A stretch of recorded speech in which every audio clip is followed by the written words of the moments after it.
오늘 본문부터 이제 우리는 본격적으로 야곱이라는 사람을 통하여서 하나님의 나라를 이어가고 있는 야곱의 이야기, 하나님의 나라의 이야기를 시작하게 됩니다. 그러나 이 시점에서 이제 전환되기 전에, 야곱으로 완전히 전환되기 전에 우리가 한번 점검해 보고 또 정리를 해야 될 필요가 있는데, 우리는 아브라함, 이삭, 야곱 쭉 이렇게 이어지는 하나님의 사람들의 이야기를 통하여서 하나님이 무엇에 대하여 말씀하고 계시는가를 관점을 바르게 잡아야 되겠죠. 하나님이 아브라함의 삶을 통하여서, 그리고 이삭과 야곱의 삶을 통하여서 우리에게 무엇을 가르쳐 주고 싶어 하시겠습니까? 바로 구원에 관하여서, 구원받은 자의 삶에 관하여서 가르쳐 주시고 싶으시겠죠. 그래서 우리가 교리 시간에 했던 것을 한번 정리를 해보고 또 그것을 또 마음에 좀 새길 필요가 있어요. 구원, 하나님의 구원의 서정, 그러니까 구원받은 자에게 일어나는 일들을 우리가 꼭 이것이 정답은 아니지만 일반적으로 이렇게 받아들여지고 있는 구원받은 자의 삶 속에 그 구원의 서정들이 어떻게 나타나는가. 그 첫 번째가 뭐였습니까? 소명입니다. 부르심, 소명. 그리고 또 하나는요, 중생입니다. 요거는 조금 여러분들이 이렇게 꼭 교단마다 다르고 또 신학적인 관점에 따라서 다르게 하긴 하지만 이런 것들이 다 들어가게 되어 있고, 일반적으로 가장 많이 받아들여지고 있는 구원의 서정이고, 하나님의 관점에서 보여질 때에 구원받은 인생에게 일어나고 있는 구원의 서정을 보여주고 있거든요. 그러니까 첫 번째는 부르심이에요. 부르심, 소명으로부터 내적 소명. 그리고 중생. 그리고요, 회심. 그러니까 마음이 돌아선다는 거죠. 회심. 그리고 믿음. 소명, 중생, 회심, 믿음. 이 믿음을 통하여서 뭐라고 칭해 주십니까? 의롭다라고 칭해 주세요. 그래서 칭의. 근데 의롭다라고만 칭해 주시지 않고 그 의롭다 칭해 주신 자가 무엇이 될까요? 하나님의 아들이 되는 거예요. 양자가 되어지는 겁니다. 자, 그래서 이제 하나님의 식구, 하나님의 아들이 되어서 뭐가 되어 될까요?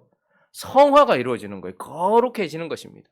뿐만 아니라 이 성화의 끝에서는 결국은 이 사람이 하나님의 사람으로 굳어지고 하나님의 사람으로 머물러지고 하나님의 사람으로 견고해지는 견인, 성도의 견인이라는 것은 끌어간다. 우리가 견인차 할 때 견인이 아니고 굳을 견, 인내할 인입니다. 그러니까 하나님의 사람으로 굳어진다, 이런 뜻이죠. 그리고 죽음 이후에 우리가 무엇을 맞이하게 될까요? 영화. 자, 소명, 중생, 회심, 믿음, 칭의, 양자, 성화, 견인, 영화. 이것이 구원받은 자에게 일어나는 구원의 서정인 것입니다. 자, 그러면 우리는 아브라함의 삶을 통하여서 이 부분들을 살펴보았습니다. 하나님께서 갈대아 우르에 있는 자기 아버지 데라와 함께 있던 아브라함을 뭐 하십니까? 부르시는 거예요. 그런데 데라가 죽기까지 완전히 약속의 땅으로 오지 않고 어디에 있었습니까? 하란에 있었어요. 그때 또다시 하나님께서 데라가 죽었을 때 어떻게 합니까? 부르시는 거예요. 그리고 나서 뭘 건너죠? 유브라데 강을 건너 약속의 땅으로 오죠. 우리가 세례, 강을 건넜다라는 것은 또 중생받았다는 것을 의미하지 않습니까? 그래서 부르심, 그리고 아브라함의 삶 속에서 중생을 바라보게 되고, 그리고 그가 가나안 땅으로 넘어왔지만 여전히 하나님에 대한 어떤 돌아섬이 없었어요. 그러나 우리가 소돔 고모라 전쟁을 통하여서 소돔 왕이 주는 그 어떤 물질이 아니라 하나님의 세우신 영원한 대제사장의 반차를 따르는 멜기세덱의 축복을 더 기뻐하는, 그래서 하나님께로 돌아섰고 그가 그때 처음으로 하나님께 11조를 드림으로써 당신이 내 주인입니다 라고 고백했던 그때에 하나님은 아브라함을 진짜 히브리인이라고 그때 처음 불러주시는 것이죠. 중생은 우리 내적에서 일어나는 것이기 때문에 이 사람이 중생했는지 잘 몰라요. 그런데 언제요? 이미 강을 건넜지만 하나님은 그가 11조를 드리고 소돔 왕의 물질을 거부했던 그때에 마음이 돌아섰던 것이 드러났던 그때의 히브리인이라고 불러주시죠. 회심이 그때 일어난 것입니다. 그리고 창세기 15장에는 하나님을 향한 무엇이 생깁니까? 믿음이 생기는 거예요. 원래도 있었지만 하나님께 반응하기 시작하는, 이 별들을 보면서 자기 몸이 죽은 것과 사라의 태가 죽은 것을 알면서도 네 자손이 이와 같으리라 하신 자신의 주인의 말씀을 믿는 믿음으로 반응했을 때 하나님께서 아브라함을 뭐라고 말하십니까? 의로운 자다 칭해 주셨죠. 그러니 아브라함의 삶을 통하여서 부르심, 중생, 회심, 믿음을 보았어요. 그리고 그의 아들 이삭을 통하여 우리는 예수 그리스도를 보았고, 오늘 28장 1절 한번 볼까요? 28장 1절. 28절 1절 한번 읽어봅니다. 시작. 이삭이 야곱을 불러 그에게 축복하고 또 당부하여 이르되 너는 가나안 사람의 딸들 중에서 아내를 맞이하지 말고. 자, 이삭이 야곱을 불러 그에게 축복했다. 그래서 이제 그를 아들로 맞이하고 있는 모습을 보게 됩니다. 사실 이삭의 아들은 언제나 이삭은 누구를 향하여서 내 아들이라고 말합니까? 에서를 향해서 내 아들이라고 얘기했어요. 그런데 드디어 오늘 28장에 이삭이 야곱에게 속았음에도 불구하고 야곱을 향하여서 어떻게 해요? 자신이 가지고 있었던 하나님 나라의 유업을 아브라함에게 받았던 이삭이 가지고 있었던 이 하나님 나라의 유업을 에서가 아닌 누구에게요? 야곱에게로 넘겨주면서 야곱이 하나님 나라의 아들로 양자로 편입되어지고 있는 것을 보게 되는 것입니다. 그리고 어떻게 합니까? 이삭을 통하여 예수 그리스도를 예표하는 이삭을 통하여 야곱이 하나님 나라의 아들이 되었을 뿐만 아니라 그에게 뭘 주죠? 야곱을 불러 그에게 뭘 해요? 축복해요.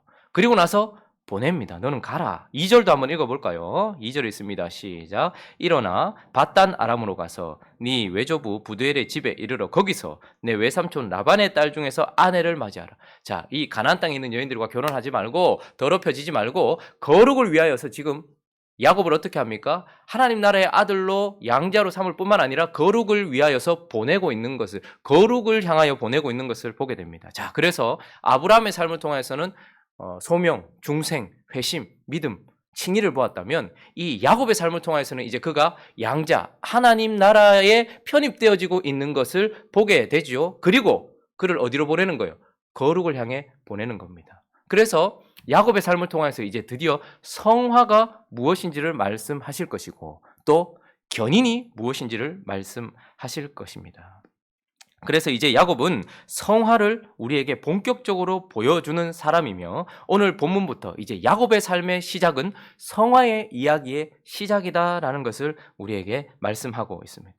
오늘 본문은 이제 성화, 거룩의 여정을 시작하는 시작점이라는 것이죠. 그래서 이 시작점에 하나님이 먼저 개념을 정리해주고 싶으신 것 같아요. 그래서 오늘 본문을 통해서 거룩이 무엇인지, 성화가 무엇인지, 야곱의 이야기의 시작, 그리고 거룩한 여정의 시작점에서 성화가 무엇인지 우리에게 말씀해주고 있는 것입니다. 자, 그러면 성화가 무엇인가? 그 시작점에서 하나님께서 먼저 첫 번째는요, 성화란 실제로 내가 하나님을 경험하는 것, 그것이 성화라는 것에 반드시 포함되어져야 한다라는 것입니다.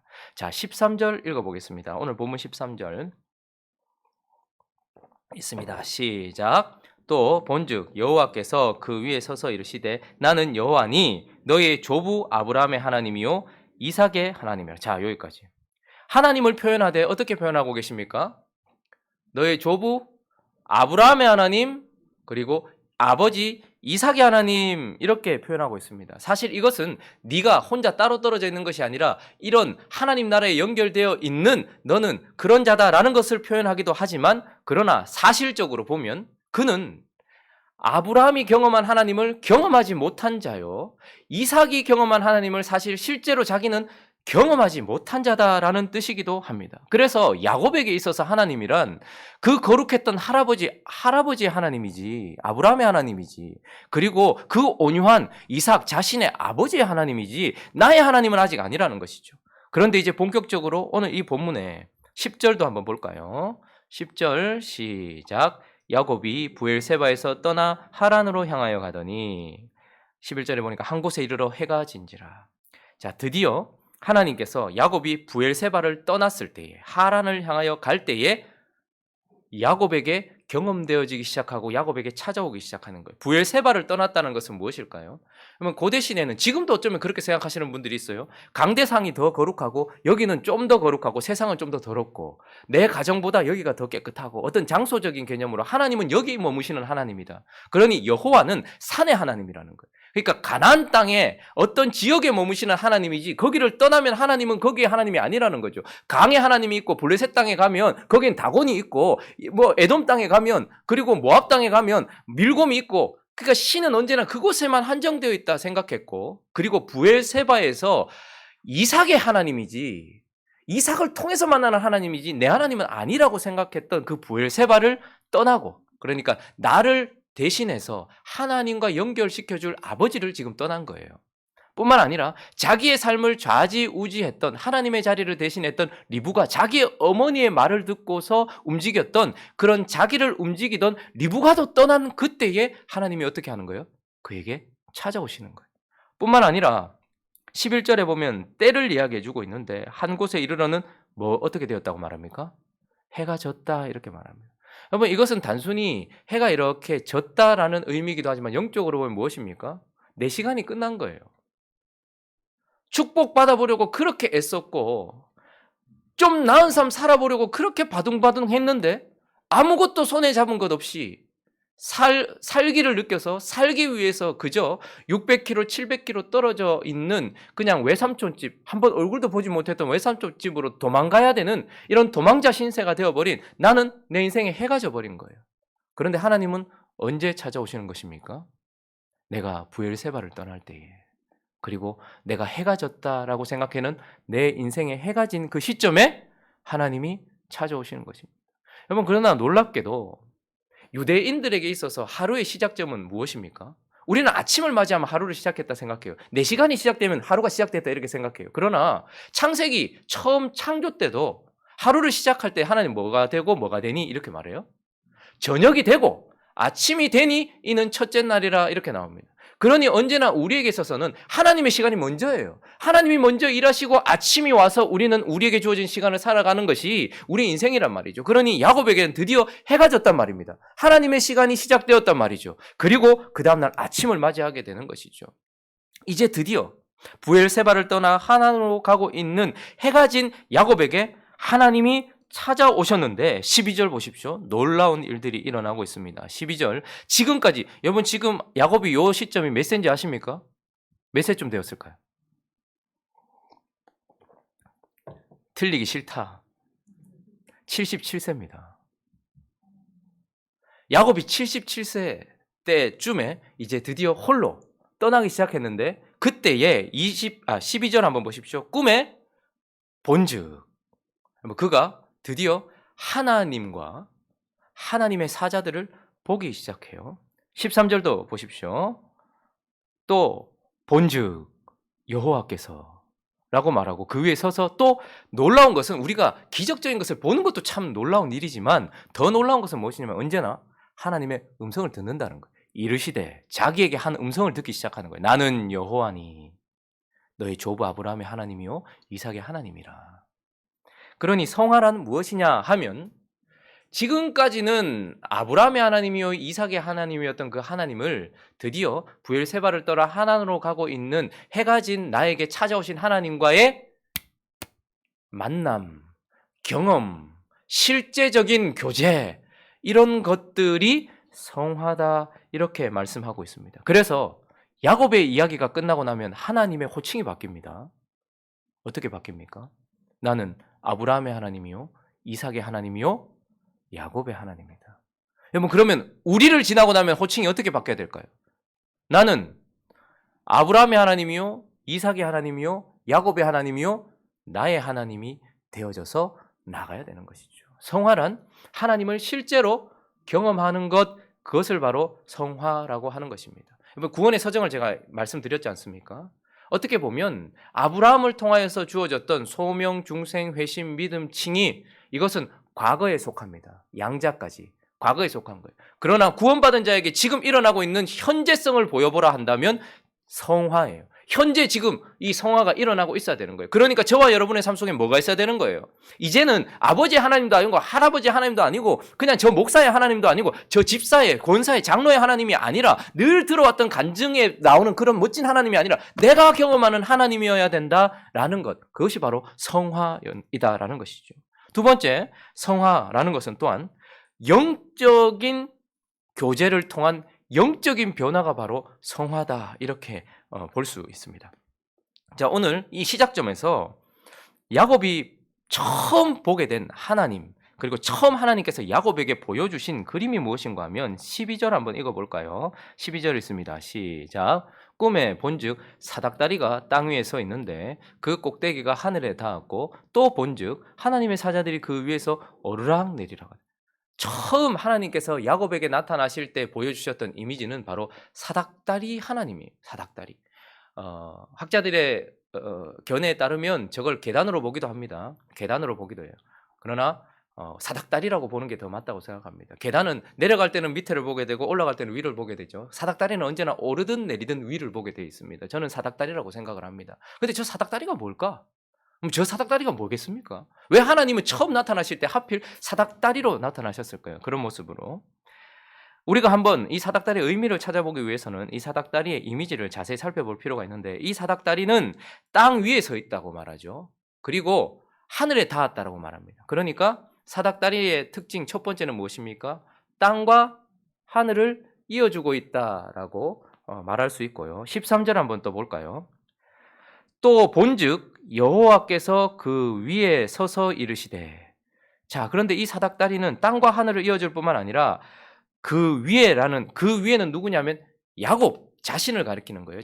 야곱 위에 서 있는 여호와. 그러니까 사닥다리는 하늘과 땅을 잇기도 하고, 야곱 죄인이지만 하나님께 부름받아 그래서 나중에 이스라엘이라고 칭함을 받을 이스라엘과 여호와 하나님을 연결해주고 있는 사닥다리이기도 합니다.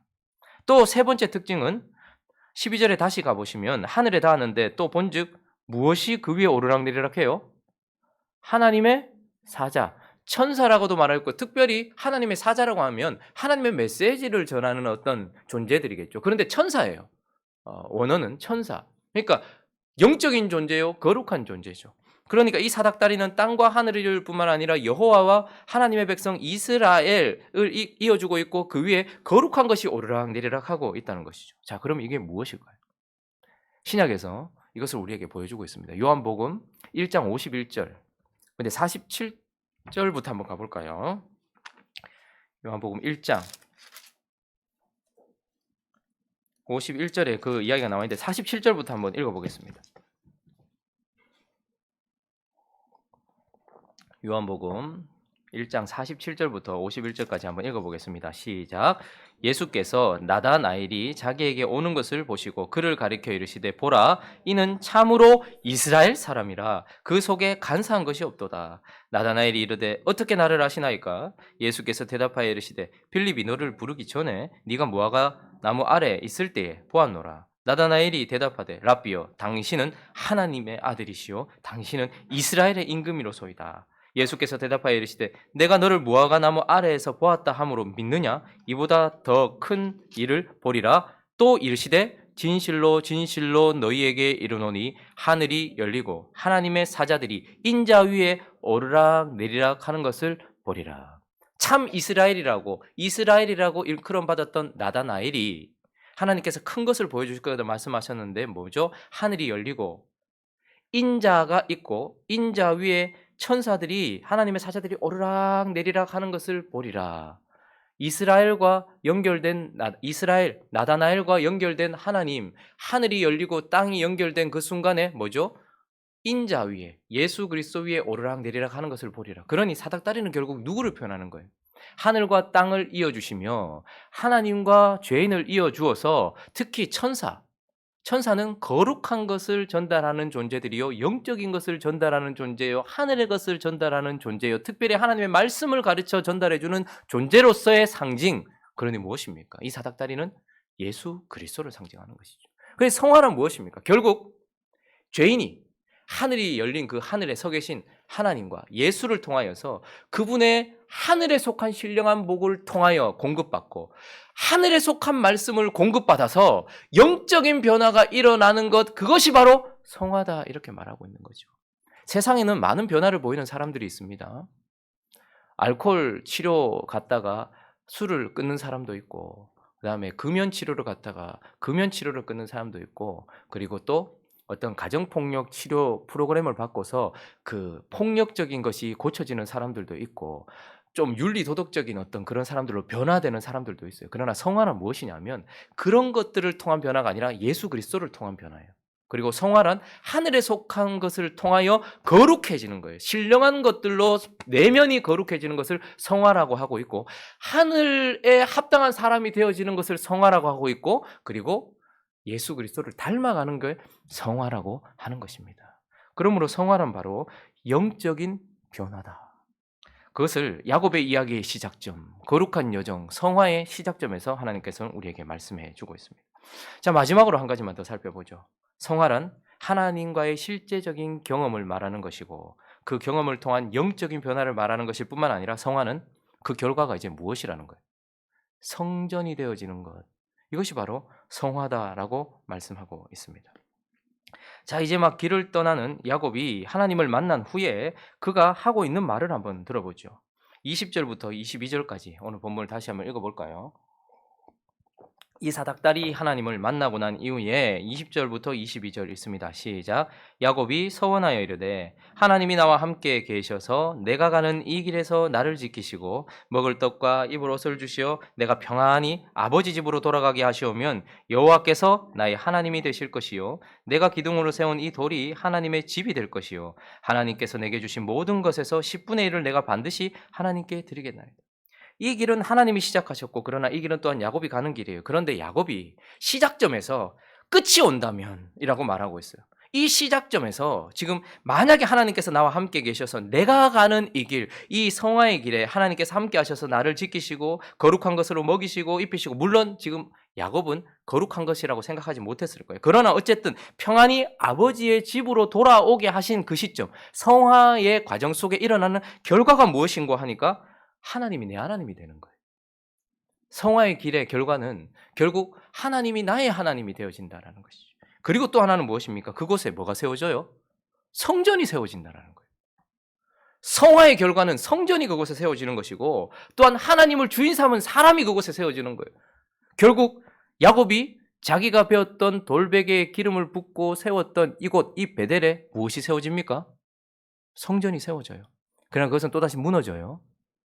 그러나 하나님께서 그것을 무너뜨리시고 진짜 내가 말하고 싶었던 성전은 누구라고 말합니까? 예수 그리스도를 믿는 너희다라고 말하며 너희가 성전이다 이렇게 말하죠.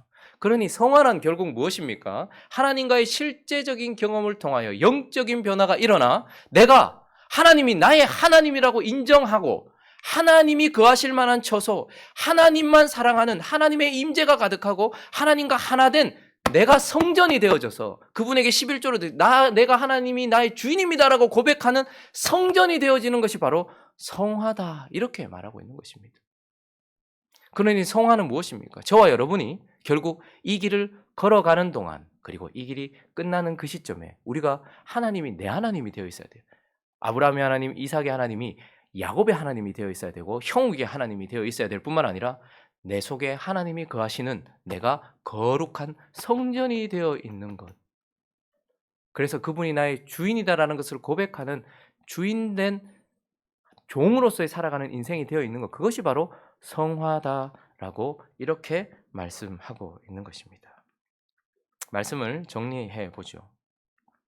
야곱의 이야기의 시작은 이제 아브라함의 이야기를 이어서 그리고 이삭을 통하여 드디어 하나님 나라의 인정받은 어떤 언약에 이어가는 자녀가 되어서 거룩을 향해 달려가는 시작점이기도 합니다. 이 시작점에서 하나님은 내가 하려는 것이 무엇인지 그리고 성화가 무엇인지 거룩이 무엇인지를 우리에게 말씀해 주고 있습니다. 거룩이란 하나님과의 실제적인 관계, 경험이라는 것.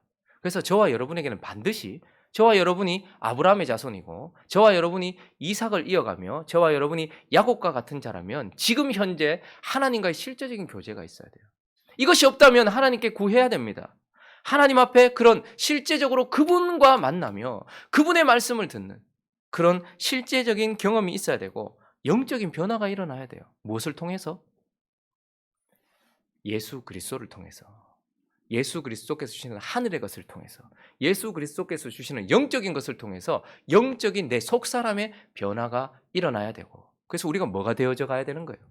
성전이 되어져 가야 되는 거예요. 하나님이 머무시는 곳, 하나님이 주인 되신 하나님이 계신 성전이 되어져 가야 된다는 것을 기억하면서 이제 이 거룩한 여정을 야곱과 함께 가면서 우리가 이런 살아계신 하나님과 경험함을 통하여서 이제 하나님은 나의 하나님이라고 고백할 수 있기를 예수 그리스도의 이름으로 축원합니다. 뿐만 아니라 영적인 것을 끊임없이 공급받는 사닥다리 되신 예수 그리스도와 연결되어 있는 저와 여러분 되시기를 예수 그리스도의 이름으로 축원합니다. 그리고 이제 성전으로서 하나님 앞에 서 있는 저와 여러분 되시기를 예수 그리스도의 이름으로 축원합니다. 같이 한번 기도하겠습니다. 하나님이 우리를 부르셨습니다. 아브라함이 하나님께 반응할 수 있었던 것은 그가 살았기 때문이죠. 영적으로. 우리도 중생하였습니다. 이제 우리도 마음을 돌려 세상이 아니라 하나님을 향하여 돌아섰습니다. 회심했죠. 그리고 우리는 하나님이 하신 말씀, 그것을 믿는 믿음으로 의롭다 칭함을 받았습니다. 이제 이삭을 통하여 야곱이 하나님 나라의 아들로 이어졌던 것처럼 예수 그리스도를 통해서 우리도 하나님의 아들로 인정받고 거룩을 향해 달려가고 있습니다. 성화가 우리 속에서 일어나고 있습니까? 일어나야 함을 기억하면서 야곱이 변화되어져 간다면 우리도 변화되어져 가게 해달라고 또 각자의 기도 제목들을 가지고 함께 기도하며 나갑니다. 기도하겠습니다.